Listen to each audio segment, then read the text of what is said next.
Hi, I'm Romy, and I'm going to tell you a little bit about my first ayahuasca experience. I did ayahuasca for the first time this past weekend. It was about 3 days ago, and I think I'm finally ready to record my experience without getting too emotional. I'll try not to tear up. I've been very emotional ever since, and it was incredible. It was life-changing. I can't wait to do it again. I feel like I've just started this amazing spiritual journey. I feel like I'm after one night, I'm as awake as I was after a 7 day silent retreat. I feel like I've been on a silent retreat. I feel like I've been on holiday. My mind feels clear. I feel fearless, and I feel like I can't let things pass and just sweep things under the carpet. I'm not going to live like that anymore. I feel like I need to actually make the most of my time, and that doesn't mean YOLO. It doesn't mean like I need to go and make the most out of every moment, go party and go and do all of these things. I feel like even in my quiet moments, just contemplating, those are important moments in my life, and I don't always have to be busy. Anyway, a little bit sidetracked here, but so I'm going to tell you about my experience right from the beginning. I did the diet. I took it quite seriously. I ate only raw fruit and veg. I juiced for the first 2 days of my 10-day diet. I am a vegetarian anyway. I don't eat dairy, except I do have a little thing for cheese, which I no longer have anymore. So I think I've become a complete vegan. So about the 24 hours before I did the ceremony, I fasted. I was a little bit nervous because of the purging. I thought I didn't really, like, especially in a room full of strangers, I suppose that was my ego talking. I didn't really want to get like hellishly sick. It turns out I didn't actually vomit at all. Vomiting is quite a common thing. I did feel waves of nausea throughout the night, but nothing serious, not nearly as bad as I thought it would be. So our shaman he is an amazing man. He is a genetic and molecular scientist or something, but he's been practicing this form of medicine for more than 2 decades, I think. He's so knowledgeable. He gave a long introduction and explained how, there's some really fascinating things. The active ingredient of ayahuasca is DMT. DMT is actually found in all living beings. We have DMT in our brains already. And one of the most fascinating things that I find, and they call DMT the spirit molecule, because they feel like it is that molecule, the connection between the physical realm and the spiritual realm. And we have, like I said, we have DMT in our brains, but we also have some, I don't know the details, but we have inhibitors that don't allow us to fully make use of our DMT in our normal waking lives. I think because we wouldn't be able to cope with being so awake and being so, what's the word,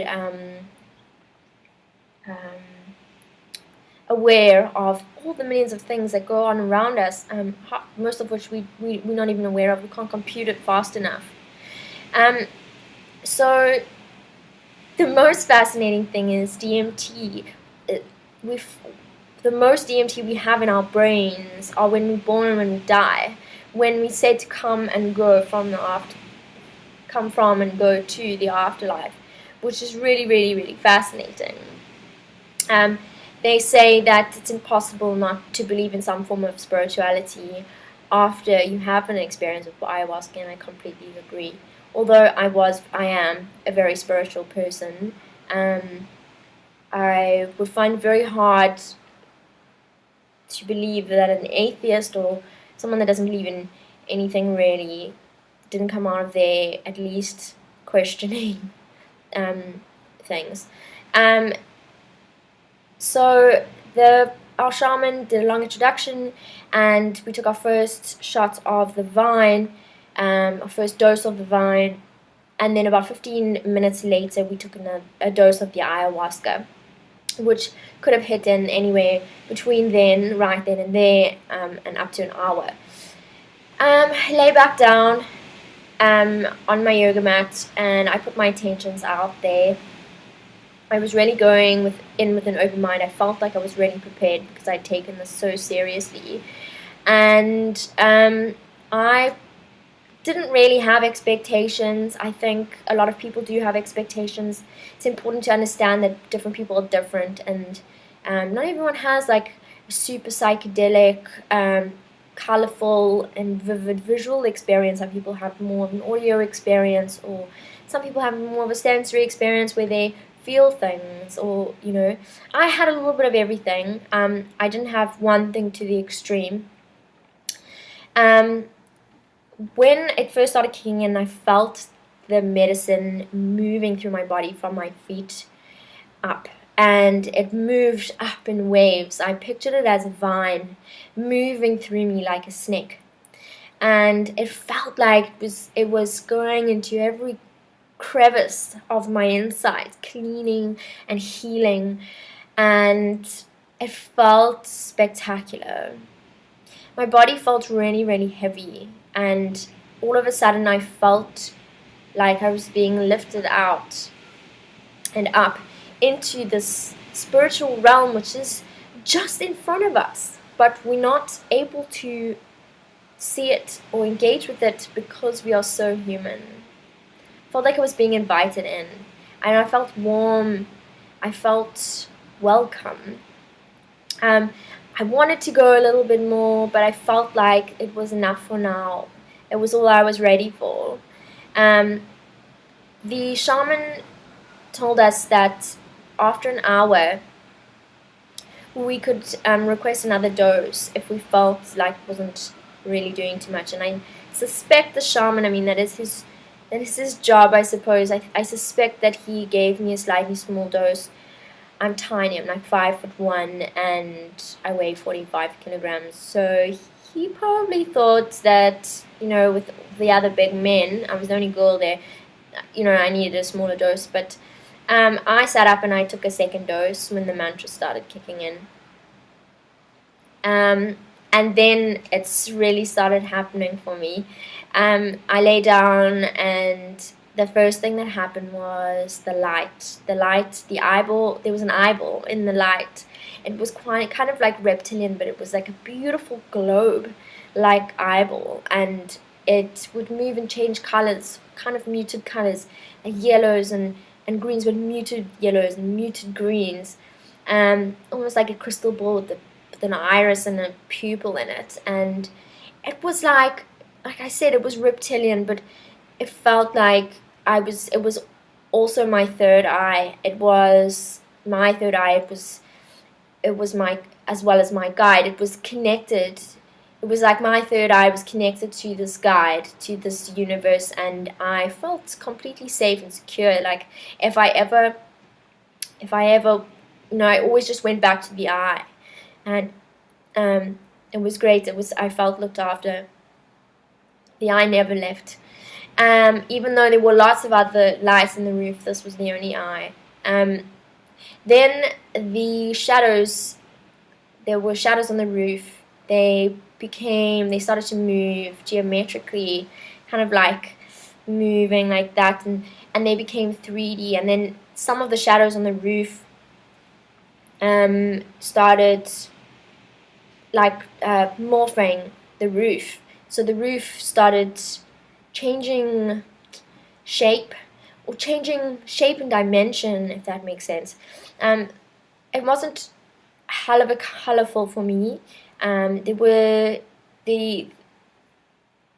was color, but it wasn't extremely bright or vivid. I had different experience every time I closed my eyes, and it was completely different. It was like I would how do I put this? It was like I would focus with my eyes open. I would look around the room, and I would be guided somewhere, and something would happen, and then I would go and close my eyes, and I would have another experience. It was more of a spiritual experience. Like when I closed my eyes, I met, this sounds crazy, but I met my angels. My angels were these lights behind my eyelids, but they were familiar. Like they're always there, and they were now introducing themselves to me as their angel, as my angels, and I would ask them questions, and they would shine extremely bright for yes and dull for no. And they also moved geometrically together. And I felt so safe, and the message I got was that no matter what, no matter where I was, I just had to close my eyes and know that my angels were always there, almost behind my eyelids. So, okay, so the other thing that really came through for me was I felt all the time that I needed to keep my hands and my palms open, ready to give and receive energy, and that I am a healer, and that I can also be healed. I need to be open to it at all times and never close myself off from anything. I need to be one with this universe. And the whole time, for like 4 or 5 hours, I was making sure that my hands were open like this, because I wanted to take in as much as I could. Then what happened? So then I remember opening my eyes, and the geometric movements would happen, and everything would come 3D, and I felt like I was in a Dali painting. I felt like, I suppose different people experience different things. Maybe it's a manifestation of, like one of the guys in my group started seeing things in code because he's a coder, and he was like, why am I thinking about work in the beginning? But then he realized that he was being spoken to in a language he understands, and it wasn't actually work. He was understanding what they were saying through this code that he normally writes every day. So I think that I was in this Dali painting because it's kind of how I suppose my creative mind would look actually, and things would morph and change. The back of the chair was a snake, and I have a terrible fear of snakes, but I loved this guy. He was like, he felt like he was my real guide. Like he was there kind of emceeing my night. He was telling me where to look and what to do, and every time I would look up, to the eye on the roof, and he would be like, everything's okay. Or the eye was definitely a she, gender-wise, and the snake was a he, and the snake was my guide, and he had this little hood. He had a smallish head, well, as snakes do, but he would retract his head back into his little hood, which sounds weird, but it looked a little bit like a foreskin. Like he would retract every time it was time for me to move on from him, and I was maybe spending too much time looking at him. He directed me to, like, this is just an example, he directed me to a painting on the wall, but it was dark, so I couldn't see the details of this painting, but I could see that it was a woman and a child. And this painting, he was kind of saying, like, you need to look there, and I would look there, and the woman's face morphed, it became my face, and this painting came alive, and I was with this mother, and I was maternal, and I was feeding this infant child, and I felt okay with it, and I felt at the same time like this ayahuasca was moving through me around my sort of ovarian section, where I have had kind of, a few issues, and I felt like she was healing me and saying, you know what, motherhood might be for you, even though I kind of I've never thought about it too much. And I also, obviously, I've had, issues with my own mother, and I suddenly made peace with all of it and realized that I wasn't angry with her and that I needed to love her for who she was. And then motherhood is, I saw myself with this baby as if this baby soul had come from another life, and all I was doing, I was like fostering the soul. And that is what motherhood is. It's like taking on the responsibility of fostering the soul in this life, and nobody really owns anybody else, and my mother never really owned me, and I own me, and it's my responsibility to look after her because I'm a nurturer, and maybe even have my own kids one day. Or I saw one child in this whole journey. Um, um, it was kind of scary but comforting to know that maybe I don't have my whole life planned out for me. Something that was that rang really strong throughout this whole thing was that, yes, I might have learned a lot of lessons from being a child of my parents and who they are, and you know what's happened to me in my life, but um, those are those lessons. I have so many more lessons to learn, and that might come from being a parent. Those are lessons you can only learn from being a parent, loving someone else unconditionally, something that I know that I am capable of. So that happened. I then saw my mom's face, and it was degenerating into her child self, and that's kind of how I've seen her in the last little while. And all of a sudden I felt like it is my responsibility to help and love her. And I kind of all of a sudden had this, you know, I've battled with a couple of things for years, and all of a sudden I had the answers, and I'm like ready to tackle them, and I'm happy, and it's just weird. It's the anger. There's no anger or resentment. It's complete peace and understanding. It's like that put it down and move on, and it's kind of it's a really special feeling. It's like I don't think 20 years of therapy could have done what this did, and it was all in my own mind, and you know, obviously within the spiritual, you know, within my guides and my angels or whatever. He wants a cuddle. So yeah, there was that came through quite a lot. And then I saw myself being born. Well, not being born, I was just born, and I was lying in the fetal position, and I realized at that point that I was actually lying in the fetal position. And it suddenly I was here. I'm 29 years later, and I'm still just lying here with the same body. And I realized it was such a great feeling. I realized that that I was born with all the tools that I need in this life. And then I saw myself as an old person lying in the same position, and I realized that I was really born with nothing but this body, and I was going to die with nothing but this body, and that I needed to simplify things, and anything else over and above me and my body is just extra, and I needed to be kinder to myself, not so hard on myself.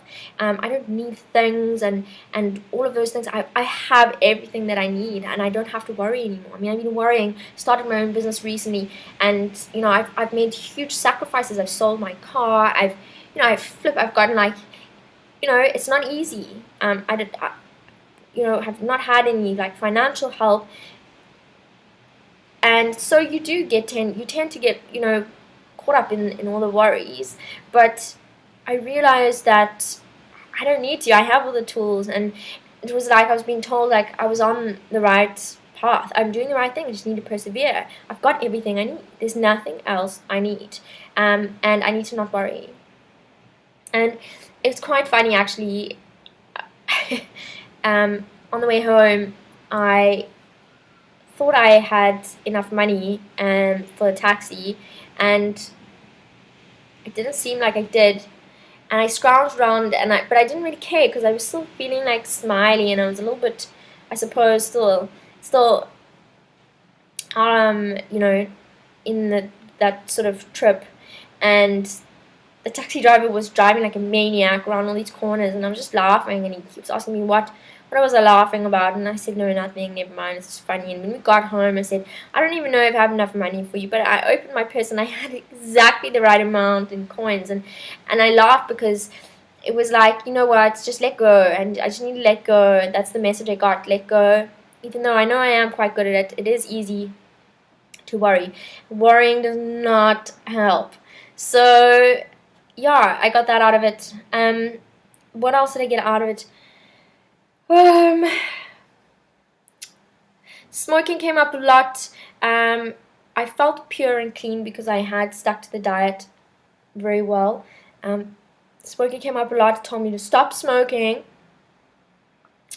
And I've only managed about 4 cigarettes since then, even though it's been 3 days. I know that's not, I still shouldn't be smoking, but I don't really want to smoke. It's more like I've done it in a habitual sort of way. I also, I'm just feeling, I felt, at one point I just felt like so loved. It was such a beautiful, loving experience. It was the most loved I'd ever felt, more than what a parent could make me feel, or a friend, or a sibling. My cat, Arjuna, he definitely came up as well. I saw his face a lot. I cried right throughout the thing, and every time I cried, I would see his face, and it was like, you know, just reiterating or confirming my belief that he's my little angel on earth. I probably do sound like a crazy cat lady now.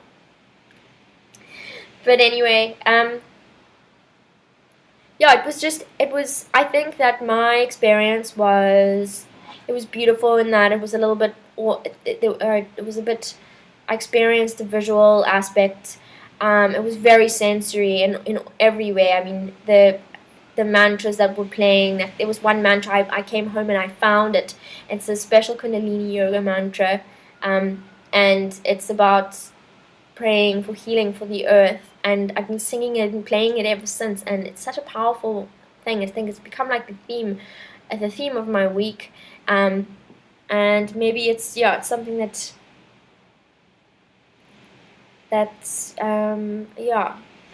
I don't know, it's just a sort of strong topic in my life right now. I'm definitely going to do it again. I can't wait. It's virtually impossible to tell you all the things that happened in that 5 hours, and it didn't feel like 5 hours. Sometimes it felt like 10 hours, and sometimes it felt like 5 minutes. You have no concept of time whatsoever. But I cannot wait to do it again, go a little bit deeper. I've made a promise to myself that this isn't just a little, it's not something you just try. It's not a recreational drug. It really is. It's a healing medicine, and do it only if you're ready. Some people don't want to face their demons, as they call it. You just have to be open to it. If you are open to self-improvement, and if you want to make the most of your life, and you want to know that you're on the right path, and you know, if you just want to be a better person, because ultimately you're going to live a better life. Nobody else is going to make you happy. Only you're going to make you happy. You want to put down any anger, get over addictions, then look at this. I can't wait, like I said, to do my next one. I want to go a little bit deeper into my purpose. I feel like I have so much love to give. You know, I love animals. I love children, and maybe that was the starting point of my purpose. Maybe it was something, you know, about children there, helping my mom. There was a bit about animals. I don't know. I want to go deep into specific things, but sometimes also they say that you actually can't foretell what Mama Ayahuasca is going to bring to you. Sometimes other things that you don't expect come out, memories from childhood, all kinds of things. So, you know, I'm ready for anything. I just want to be the best person that I can be. And just after one night, I'm, you know, back into meditating, feeling awake, being aware, being conscious. It's so important. It's so easy to lose that, get caught up in the stress of everyday life.